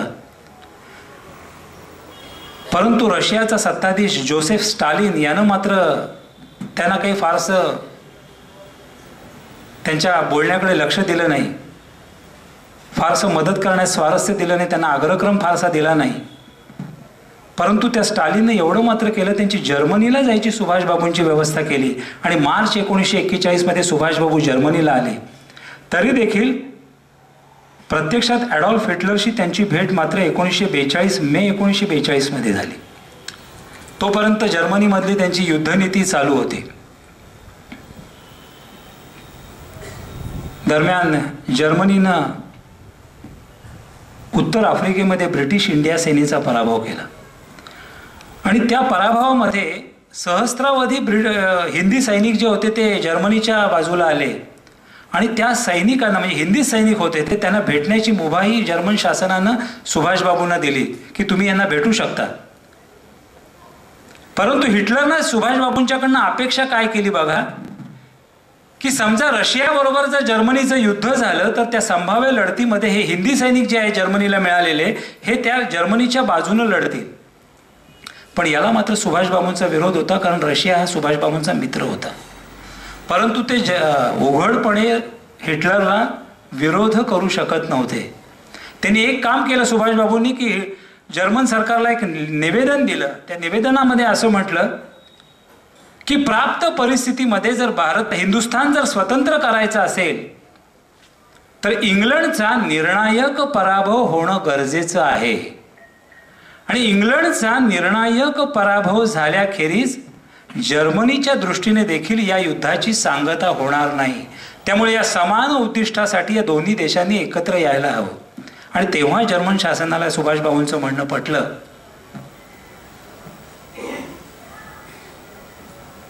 आणि मग जर्मनीमध्ये त्यांची युद्धनीती चालू होती. पुढं आग्नेय आशियामध्ये जपाननं ब्रिटिश इंडिया सेनेचा पराभव केला. 15 फेब्रुवारी 1942ला जपाननं सिंगापूर जिंकला आणि त्या सिंगापूर जिंकल्यानंतर अक्षरशः 40,000 हिंदी सैनिक हे जपानच्या बाजूला आले आणि त्यातले जवळपास 25,000 हिंदी सैनिक हे पुढं आझाद हिंद सेनेमध्ये आले. त्यानंतर 23 मार्च 1942ला अंदमान आणि निकोबार ही बेटं जपाननं घेतली आपल्या ताब्यामध्ये आणि मे 1942 मध्ये ॲडॉल्फ हिटलरशी सुभाषबाबूंची ऐतिहासिक भेट झाली. आता या भेटीमध्ये सुभाषबाबूंनी हिटलरला एक महत्त्वाचं निवेदन दिलं. म्हणजे निवेदन वजा त्यांनी विनंती अशी केली बघा. सुभाषबाबूंनी हिटलरला विनंती अशी केली की मला 50,000 सशस्त्र सैनिकांची गरज आहे आणि या 50,000 सशस्त्र सैनिकांना शस्त्रास्त्रांचा आणि आधुनिक उपकरणांचा पुरवठा हा जर्मन शासनाने करायचा आहे. परंतु त्यासाठी पैसा हवा तो आत्ता जर्मन शासनाने द्यावा आणि हिंदुस्थान स्वतंत्र झाल्यावर या कर्जाची परतफेड करेल. बघा केवढा आत्मविश्वास होता की हिंदुस्थानचं नवीन सरकार या कर्जाची परतफेड करेल. आणि हे जे सुभाषबाबूंचं विश्वसनीय व्यक्तिमत्व म्हणता येईल त्याच्यामुळे हिटलर हा प्रभावित झाला. त्यानं सुभाषबाबूंना फ्युरर या उपाधीनं संबोधलं आणि फ्युररचा पुढं मराठी अनुवाद नेताजी असा झाला आणि नेताजी हे नाव हे जगभर नंतर रूढ झालं. तर बघा स्वाभिमान सोडून कुणीही काही गोष्ट आयुष्यामध्ये करू शकतो परंतु स्वाभिमान न सोडता देखील सुभाषबाबूंनी हिटलरचा विश्वास संपादन केला ही साधी सोपी गोष्ट नव्हती. मग भारताच्या स्वातंत्र्य लढ्याच्या दृष्टीने त्यांची जर्मनीमधली हालचाली सुरू झाल्या. त्यांनी अनेक भारतीयांच्या तिथे भेटी घेतल्या. अनेक भारतीय विद्यार्थ्यांसमोर त्यांनी भाषणं केली. जर्मनीमधले इतर देशांचे जे राजदूत होते त्यांच्या त्यांनी भेटी घेतल्या. जर्मनीमध्ये आकाशवाणी केंद्र सुभाषबाबूंनी सुरू केलं. भारत जर्मन मैत्री संघ त्यांनी त्या हॅम्बुर्गमध्ये स्थापन केला. हे सगळ्या हालचाली सुभाषबाबूंच्या चालू होत्या. परंतु त्यांच्या कालांतरानं असं लक्षात आलं की जर्मनीतून जर युद्ध झालं तर जर्मनीतून भारतामध्ये सैन्य घुसवणं हे अतिशय कठीण आहे. कठीणच नाही तर अशक्य आहे. मग त्यांचं लक्ष जपानकडे गेलं. पण सुभाषबाबूंनी गंमत अशी केली त्यांनी हिटलरलाच विनंती केली की माझी जपानला जायची व्यवस्था करा. हिटलरनं ती मान्य केली आणि जपानने पहिल्यांदा जर्मन पाणबुडीतून त्यांचा प्रवास सुरू झाला. जपानच्या दिशेनं मादागास्करच्या किनाऱ्यापर्यंत आले आणि तिथून जपानी पाणबुडीतून 6 मे 1943ला सुभाषबाबू सुमात्रा बेटामध्ये आले आणि पुढे 16 मे 1943ला ते टोकियोला गेले. जपानची राजधानी टोकियोला गेल्यानंतर त्यांनी जपानचे पंतप्रधान तोजो म्हणून होते त्यावेळेला या तोजोंची भेट घेतली. त्यांनी तोजोंना स्पष्टपणे ऐकवलं की हिंदुस्थान स्वतंत्र करायचा तो हिंदुस्थानी सैनिकांनीच आम्हाला फक्त जपानकडून शस्त्रास्त्रांची मदत हवी आहे, ती देखील मोफत नाही तर कर्ज म्हणून. हिंदुस्थानचं नवीन सरकार या कर्जाची परतफेड करेल. केवढा आत्मविश्वास ठासून भरलेला होता बघा. केवढं मोठं स्वप्न होतं की हिंदुस्थानचं सरकार नवीन येणार आणि ते या कर्जाची परतफेड करणार. आणि या आत्मविश्वासाच्या बळावरच सुभाषबाबूंचं पुढचं मार्गक्रमण चालू होतं. त्यानंतर रासबिहारी बोस यांनी सुभाषबाबूंना सिंगापूरला बोलवलेलं होतं. त्याचं कारण रासबिहारी बोस यांना सुभाषबाबूंच्याकडे भारताच्या स्वातंत्र्य लढ्याची सूत्र सुपूर्द करायची होती. आणि त्यांच्या बोलवण्यानुसार सुभाषबाबू सिंगापूरला गेले आणि 4 जुलै 1943ला सिंगापूरच्या कॅथे थिएटरमध्ये 5,000 लोकांच्या समक्ष रासबिहारी बोस यांनी भारताच्या स्वातंत्र्य लढ्याची सूत्र सुभाषचंद्र बोस यांच्याकडे सुपूर्द केली. 5 जुलै 1943ला सुभाषबाबूंनी आझाद हिंद सेनेतल्या अधिकाऱ्यांना आणि जवानांना उद्देशून एक भाषण केलं. म्हणजे आझाद हिंद सेनेची घोषणा ही नंतर झाली, परंतु ही जी सेना होती ती आझाद हिंद सेनाच होती. त्यांना उद्देशून एक भाषण केलं की ही सेना ही भारतीयांच्याच नेतृत्वाखाली उभारली असून भारतीयांच्याच नेतृत्वाखाली लढणार आहे. ते सैनिकांना उद्देशून म्हणाले की तुमची घोषणा ही चलो दिल्ली हीच असून द्या. प्राचीन दिल्लीच्या लाल किल्ल्यामध्ये ब्रिटिश साम्राज्यशाहीच्या आणखी एका दफनभूमीवर तुमच्यातल्या जगल्या वाचल्या वीरांचं विजयी संचलन साजरं झाल्याखेरीज आपलं हे कार्य शेवटास जाणार नाही. आणि 6 जुलै 1943ला सुभाषबाबूंनी सिंगापूरला जमलेल्या नगर सभागृह, तिथलं जे मोठं आहे तिथं नगर सभागृहावर प्रचंड मोठा जनसमुदाय जमला होता. त्या जनसमुदायाला सुभाषबाबूंनी एक आवाहन केलं, ते म्हणजे आझाद हिंद सेनेला मदतीचं आवाहन केलं, आर्थिक मदतीचं. पैसा असेल तर सर्वस्व आहे, पैसा असेल तर संस्था आहे, पैसा असेल तर संघटना आहे आणि पैसा असेल तर भारताचं स्वातंत्र्य आहे. आणि या आवाहनाला अक्षरशः लोकांनी भरभरून प्रतिसाद दिला. अनेकांनी आपल्या परीनं आर्थिक मदत केली. अनेक राजकीय कार्यकर्ते त्यांनी अक्षरशः लाखाच्या देणग्या आझाद हिंद सेनेसाठी दिल्या. महिला देखील याच्यामध्ये मागं राहिल्या नाहीत. महिलांनी आपल्या अक्षरशः सौभाग्य अलंकार काढून सुभाषबाबूंच्याकडे सुपूर्द केले की त्याचा पैसा आझाद हिंद सेनेसाठी व्हावा म्हणून. आणि अशा प्रकारे पैसा जमा झाला आणि 21 ऑक्टोबर 1943ला आझाद हिंद सेनेची विधिवत घोषणा झाली. 23 ऑक्टोबर 1943ला सुभाषबाबूंनी आझाद हिंद सेनेचा प्रमुख या नात्यानं शपथ घेतली. ती शपथ फार महत्वाची बघा. काय शपथ घेतली बघा सुभाषबाबूंनी? मी सुभाषचंद्र बोस माझ्या शेवटच्या श्वासापर्यंत हा पवित्र स्वातंत्र्य संग्राम चालू ठेवेन. मी सदैव भारताचा सेवक बनून राहीन. आपल्या 38 कोटी भारतीयांची काळजी घेणं हे माझं परमोच्च कर्तव्य राहील. भारताच्या स्वातंत्र्य प्राप्तीनंतर त्या स्वातंत्र्याचं रक्षण करण्यासाठी मी माझ्या शरीराच्या रक्ताचा शेवटचा थेंब सांडण्यासही सज्ज राहीन. काय प्रतिज्ञा आहे बघा. आझाद हिंद सेनेसाठी सर्वस्व, शरीराच्या रक्ताचा शेवटचा थेंब देखील. आणि मग 25 ऑक्टोबरला आझाद हिंद सेनेनं ब्रिटन आणि अमेरिकेच्या विरोधात युद्ध पुकारलं. 8 नोव्हेंबरला आशिया राष्ट्रांची परिषद टोकियोला झाली. तिथं सुभाषबाबू उपस्थित राहिले. तिथं त्या परिषदेमध्ये जपाननं जी अंदमान आणि निकोबार बेटं त्यांच्याकडे होती ती आझाद हिंद सेनेकडे सुपूर्द केली. 31 डिसेंबरला सुभाषबाबू अंदमानला गेले आणि पुढची त्यांची आगेकूच आझाद हिंद सेनेची सुरू झाली. 11 फेब्रुवारी 1944ला अराकान जिंकलं. तॉंग म्हणून एक शहर आहे तिकडचं, तॉंग. या तॉंगच्या बाजारामध्ये आझाद हिंद सेनेचा जो ध्वज होता, वाघ चिन्ह असलेला असा ध्वज येतो, तो डौलानं फडकत होता. नंतर आझाद हिंद सेनेनं शेजारच्या आपल्या ब्रह्मदेशामध्ये गेली. ब्रह्मदेश म्हणजे आताचं म्यानमार. त्या ब्रह्मदेशामध्ये अनेक छोट्या मोठ्या टेकड्या होत्या. त्यांना त्या काळी ते फोर्ट असं म्हटलं जाई. फोर्ट म्हणजे त्याची नावं अशी होती, फोर्ट विला, लेना कोट, केनेडी हिल्स अशी ती नावं होती. हे सगळं आझाद हिंद सेनेनं आपल्या ताब्यात घेतलं आणि आझाद हिंद सेना कलकत्त्याच्या रोखानं निघाली. परंतु वाटेत इम्फाळ आणि कोहिमा हे जिंकणं गरजेचं होतं. पहिल्यांदा आझाद हिंद सेनेने कोहिमा आपल्या ताब्यात घेतलं आणि 8 एप्रिल 1944ला इम्फाळचा वेढा आवळला. 13 एप्रिलला इम्फाळवर सर्व बाजूंनी चढाई करण्यात आली आझाद हिंद सेनेकडून आणि 22 एप्रिल 1944ला घनघोर लढाई झाली. पण झालं असं की काही करून इम्फाळ काही यांच्या ताब्यात आझाद हिंद सेनेला घेता आलं नाही. शेवटी सुभाषबाबूंना तो आझाद हिंद सेनेचा वेढा उठवावा लागला.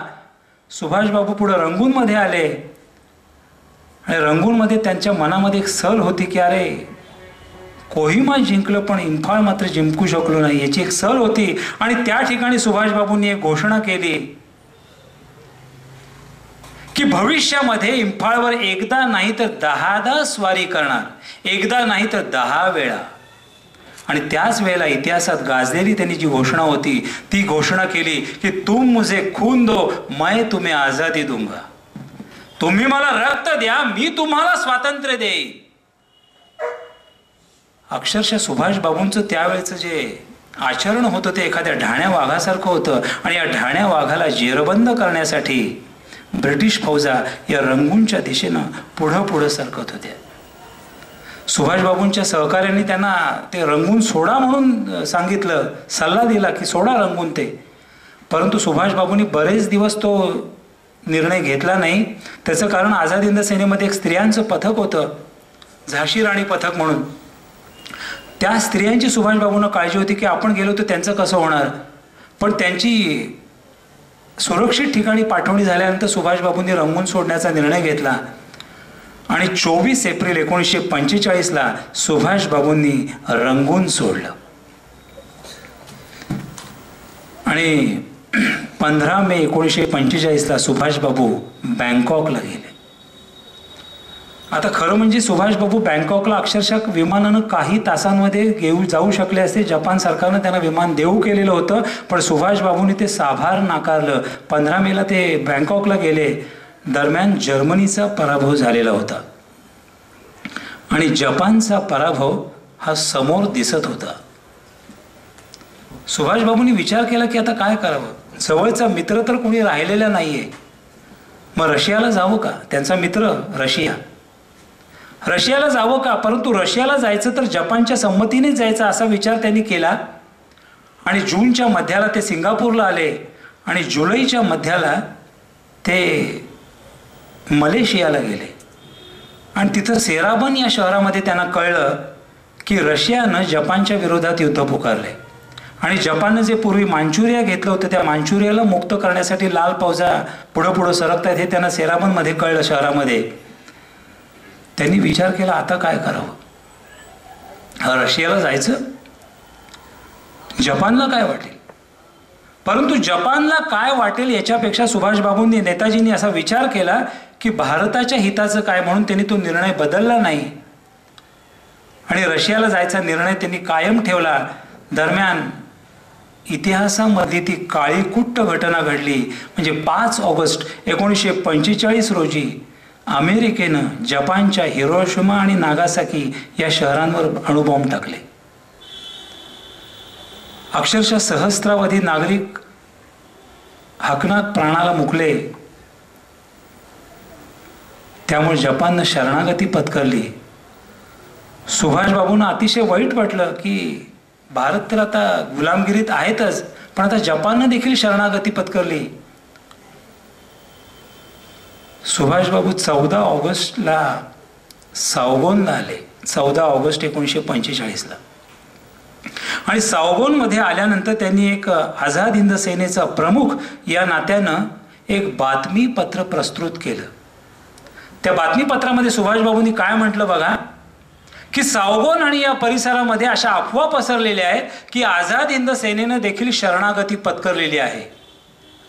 परंतु त्यांनी आझाद हिंद सैनिकांना आपल्या सहकार्यांना धीर दिला की मित्रांनो तसं काही नाहीये, ते खरं नाहीये. सुभाषबाबू त्या बातमीपत्रामध्ये असं म्हणतात की मित्रांनो, अस्वस्थ होऊ नका, आपलं कर्तव्य करत राहा, आपलं कर्तव्य बजावत राहा. आपल्या मातृभूमीच्या स्वातंत्र्यासाठी आपल्या शरीराच्या रक्ताचा शेवटचा थेंब असेपर्यंत लढण्याचा निर्धार कायम ठेवा. ते धीर देत होते सुभाषबाबू. आणि 16 ऑगस्टला सुभाषबाबू बँकॉकला गेले. त्यावेळेला त्यांच्याबरोबर त्यांचे 3 सहकारी होते. ते म्हणजे कर्नल हबीबुर रहमान, कर्नल प्रीतम सिंग आणि S.A. अय्यर असे त्यांचे सहकारी त्यांच्याबरोबर होते. बँकॉकमध्ये सुभाषबाबूंनी बैठका घेतल्या. 17 ऑगस्टला बँकॉकहून ते परत सावगोनला आले आणि सावगोनहून पुन्हा टोकियोला जाण्यासाठी त्यांना 18 ऑगस्टला सकाळी विमान होतं, 18 ऑगस्ट 1945. परंतु त्या विमानामध्ये सुभाषबाबूंना आणि फक्त वैमानिक असे दोघांनाच बसण्याची परवानगी होती. परंतु सुभाषबाबूंच्या आग्रहास्तव त्या विमानामध्ये कर्नल हबीबुर रहमानना देखील प्रवेश मिळाला आणि त्या विमानानं परत 18 ऑगस्टला सकाळी उड्डाण केलं आणि त्या अपघात झाला, विमान कोसळलं आणि सुभाषबाबू गेले. हा इतिहास आहे. परंतु सुभाषबाबूचे एक आझाद हिंद सेनेतले एक सहकारी होते, ते म्हणजे कॅप्टन पू ना ओक त्यांचं नाव.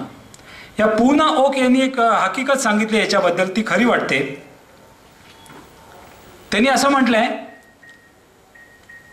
की 18 ऑगस्टला जे सावगोनहून विमान निघालं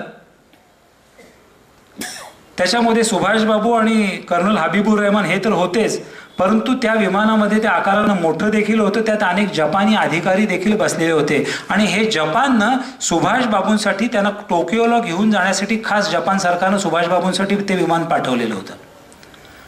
आणि त्या विमानातून त्यांचा प्रवास सुरू झाला आणि दुपारच्या सुमाराला साधारण 1:30 वाजता तैवान बेटांवरील तायशंकू म्हणून विमानतळ आहे, त्या विमानतळावर ते दुपारी 1:30 वाजता इंधन भरण्यासाठी विमान उतरलं. त्या विमानामध्ये इंधन भरण्यात आलं आणि दुपारी साधारण पाऊण तासानं 1:15 वाजता ते विमानानं उड्डाण केलं. इंधन भरल्यानंतर काही उंचीवर जाण्यासाठी त्यानं 2 गिरट्या घेतल्या, थोडं उंचीवर गेलं आणि नेमकं झालं काय, विमानाच्या पुढ्यामध्ये जे 2 पंखे असतात 2 बाजूला, त्याच्यातला एक पंखा तुटला आणि तो जमिनीवर कोसळला आणि त्याच्यामुळे त्या विमानाचा तोल गेला आणि ते विमान खाली कोसळलं. परंतु झालं काय, विमान एवढं वजनदार विमान असल्यामुळे ते खाली कोसळल्यामुळं विमानामध्ये जे सामानाचे पेटारे होते ते अक्षरशः फुटले.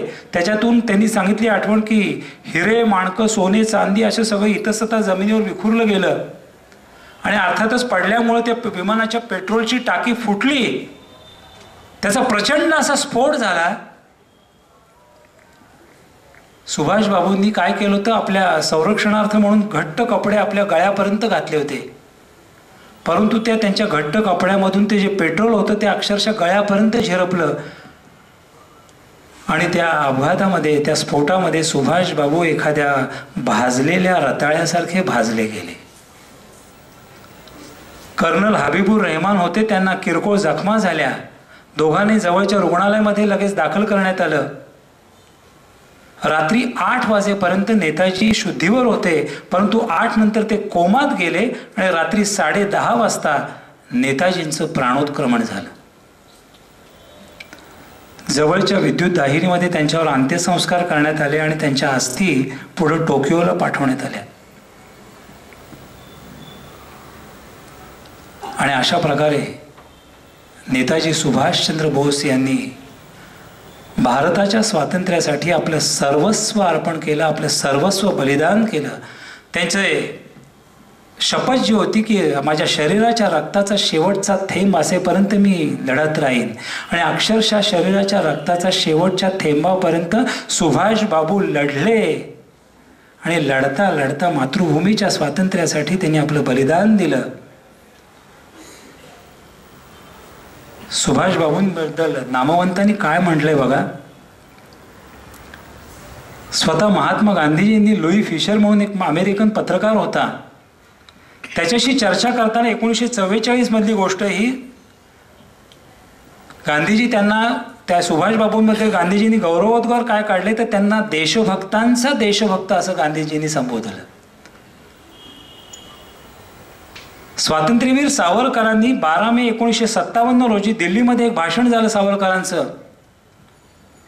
त्या दिल्लीमध्ये झालेल्या भाषणात स्वातंत्र्यवीर सावरकर म्हणाले की ब्रिटिश साम्राज्य देखील काही शांती मंत्रांनी कोसळलं नाही, तर नेताजी सुभाषचंद्र बोस यांनी जे युद्ध केलं त्या युद्धाचा अखेरचा तडाखा बसून हे साम्राज्य कोलमडून पडलं आणि मग भारताला स्वातंत्र्य मिळालं. असे हे नेताजी सुभाषचंद्र बोस आपल्या भारताला मिळालेलं एक स्वातंत्र्य लढ्यातलं एक महान असं व्यक्तिमत्व. त्या सुभाष बाबूंच्या चरणी मी पुन्हा एकदा अभिवादन करतो. टोपीवाला ज्ञानमंडळ या संस्थेनं मला आज इथं व्याख्यानमालेमध्ये बोलवलं, त्याच्याबद्दल संयोजकांचे सतीश सामंत सर आणि इतर आपण त्यांचे पदाधिकारी या सर्वांना मी धन्यवाद देतो. आपण इतकी वेळ शेवटपर्यंत बसून राहिला त्याच्याबद्दल मनापासून मी आपल्याला धन्यवाद देतो, कारण का श्रोते आहेत तर सर्व काही आहे. आणि पुन्हा एकदा सर्वांना धन्यवाद देऊन मी रजा घेतो. सुभाष बाबूंनी एक महत्त्वाचा आपल्या आयुष्यामध्ये नारा दिला, तो म्हणजे जय हिंद. जे आपण म्हणतो तो जय हिंदचा नारा हा सुभाष बाबूंनी दिलेला नारा आहे. तर माझ्या पाठीमागून 3 वेळा कृपया आपण म्हणावं, नारा द्यावा, जय हिंद, जय हिंद, जय हिंद, भारत माता की धन्यवाद.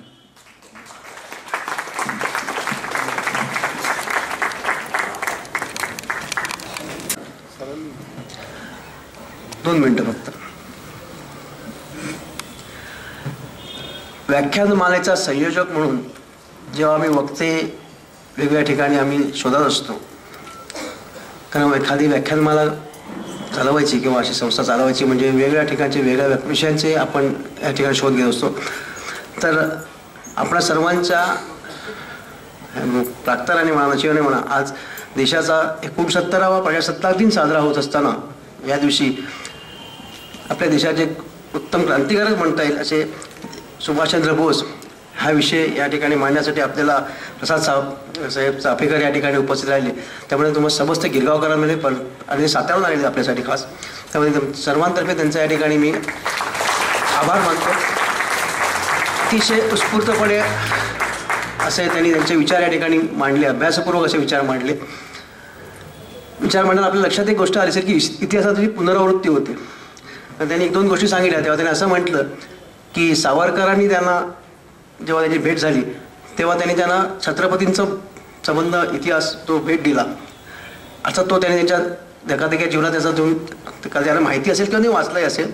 पण जेव्हा ते हिंदुस्थान सोडून गेले, ज्या प्रकारे गेले, 40 दिवसाचा त्याच्यामध्ये जसं छत्रपती जेव्हा याच्यावरती अडकले होते पन्हाळ्यावरती, तिथून जे कसे निसटले असतील, या सर्वांचा अभ्यास त्याच्या कामी आला असेल, जरूर आला असेल. आणि त्याप्रमाणे यातून सटकले. त्याचप्रमाणे आणखीन एक गोष्ट छोटीशी, त्याला तेवढी त्यांच्यावर पाळी त्याला आली नाही. जेव्हा रंगून मला ते पळाले, त्याला सांगत होते की तुम्ही निघा. त्यांची वेळ चांगली होती, परंतु संभाजींची वेळ वाईट होती. संभाजीराजे जेव्हा या ठिकाणी होते, अडकले होते, तेव्हाही असेच त्यांचे सहकारी त्यांना सांगत होते की निघा, तो हा जवळ येत आहे, खान जवळ येतोय. परंतु थोडासा वेळ कमी पडला आणि संभाजीराजे त्याला गफलत झाली होती. पण हा इतिहासाची पुनरावृत्ती जी होत असते ना, ही पण अशाच प्रकारची होते. हा कुठेतरी असा इतिहास सतत येत असतो. असं होतं हा विषय. आता या ठिकाणी आपण सर्वांनी तो अतिशय उत्तम प्रकारे ऐकून घेतला. हे सर्व विचार घेऊनच आपण आपापल्या घरी जायचं आहे. हा थोडासा बाजूला झालेला इतिहास जो नेहमीच्या आपल्या याच्यामध्ये येत नाही, अशा तऱ्हेचा इतिहास आपण या ठिकाणी आज ऐकला. कदाचित आपल्या काहींना ह्याचा अभ्यास असेल, काहींना नव्याने याची काही गोष्टी कळल्या असतील. तर हे सर्व विचार घेऊन आपण घरी जायचं आहे.